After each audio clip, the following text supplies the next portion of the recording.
na naman ito ha. Siyempre ha. Yan. So ano ito? Saglit lang ha. Kukuha lang ako gunting. Medyo mahirap-hirap to.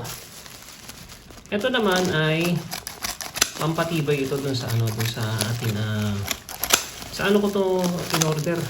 Yung anak ko ang umorder nito kasi dapat sa TikTok ko order ito, kaya lang pa-order na siya. Sorry naman Mama Balls kasi naka-order na siya kaya hindi na ako naka-order sa iyo nito. And then sa actually ito matagal na niyang order to. Tagal niya ng order to. Sabi niya ito para dun sa ano, para daw tumibay yung ano, yung stand nung table. So about konti. Yun oh. So ano nga ba ito ha? Mga katulok. Naku po. Pwede bang titibay pa to sa akin? Itong gunting na to, napakagaling nito ha. Kahit ito ipanggupit ko sa yero, sa kahit nga sa kahoy at saka sa ano, sa ano, alambre, tapos sa papel, ay hindi siya pumupurul. Grabe, ang bagsik. Iba kasi ipin ito eh. Yan parang lagari. Napansin mo.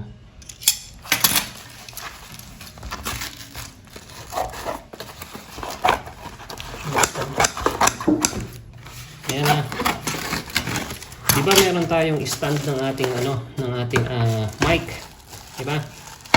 Kunyari ito yung ano. Kunyari ito yung stand nung ating mic, diba, papunta rito.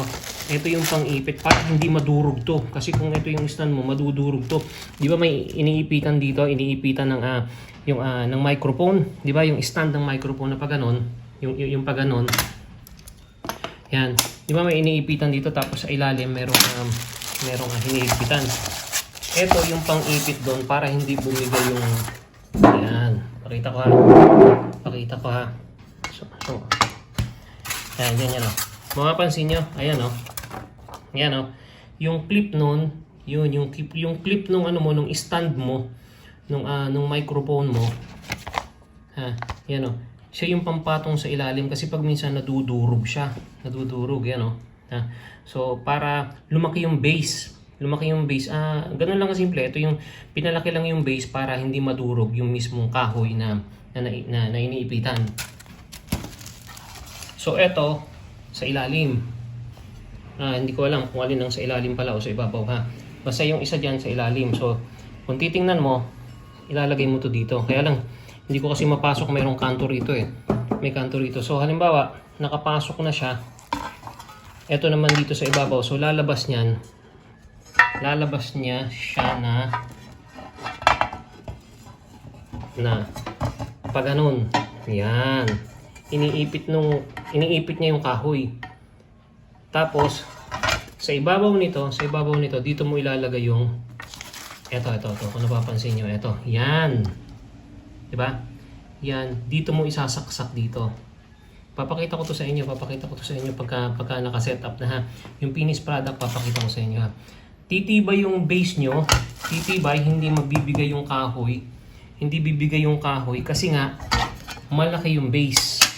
Yan, malaki yung base. So pag inipit mo dito sa ilalim, matibay kasi nga malaki base. 'Di ba? So pakita ko sa inyo kapag naikabit ko na, papakita ko sa inyo yung finished product ha. Okay? So yun lang yun ha. Ito napakaano to. Dun sa mga malilikot ang gumamit ng mic o kaya yung stand ng let's say yung monitor ng computer mo nakaipit dito. So yun. Maganda siyang ano. Okay? Bye for now mga tubol. Okay? Ayan o. So ang tawag dito ay ayan o. Monitor. O yan na. Monitor arms reinforcement plate. Okay? Bye for now mga katay. Pakita ko sa inyo ang finished product. Okay? Bye! So yan ang finished product niyan ha. Ito yung monitor ko. Yan yun, no? Pang-ipit dito sa stand nito, dito sa ano niya. Ipit dito. And then, sa ilalim, makikita mo, sa ilalim, ayun, no? Diba? So, pang-ipit lang siya kasi kung hindi, eto sa kahoy, ano yung tutusok sa kahoy ng dito ng sobra-sobra, and then katagalan siguro, kumbaga maano na yung ang tawag doon, yung mababakbak, so hihina yung kanyang pundasyon. Unlike nito, ito nga, di ba, solid kasi talaga siya, bakal talaga siya na manipis. So ayan so matibay na, di ba? Di ba? Ha?